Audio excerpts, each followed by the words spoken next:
ఉండిపో ఎప్పుడు నాతోనే.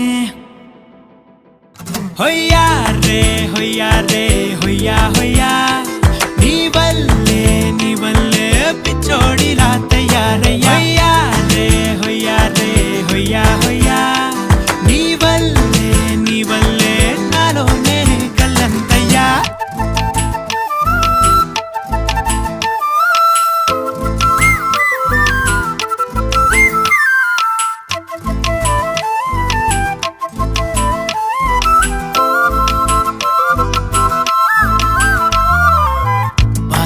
భరించడం అందులోంచి బయటకి రావడం చాలా చాలా కష్టం అని ఏంటో అంతా అంటుంటారే.